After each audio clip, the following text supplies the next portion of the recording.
est-ce toujours possible de financer une propriété au Québec avec juste un seul revenu sans avoir besoin d'une conjointe, d'un conjoint? Ben, ça sera seulement le but de la vidéo, puis nous allons voir cela dans un instant. Parfait. Si nous prenons la région de Montréal, le prix médian d'une propriété est égal à peu près des alentours de 594 000. Donc 594 000 pour Montréal, vous allez certainement me dire, Michel, mais une propriété 594 000, ça prend quel revenu à peu près? Donc là, on sera dans les alentours de 125 000 de revenus bruts par année, évidemment. Donc là, si tu me dis, ouais, mais Michel, je ne fais pas 125 000 par année, je veux ma maison quand même et tout, je veux l'avoir.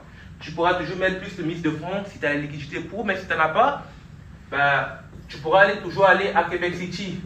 Donc là, tu t'en vas à Québec City, mon ami. Puis, au moins ici, le prix médian des propriétés est égal à 385 000. Ici, puis ça demande un revenu à peu près de 85 000 par année. Pour une propriété à Québec City. Mais il ne faut pas oublier qu'à Québec City, il fait vraiment froid là-bas. Puis quand ils ont des hivers, ils en ont vraiment.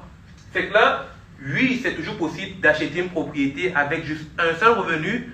Mais bien évidemment, il ne faudrait pas oublier que juste dans Montréal, juste 12% de la population québécoise fait des revenus supérieurs à 125 000 par année. Ça, c'est le top 12%.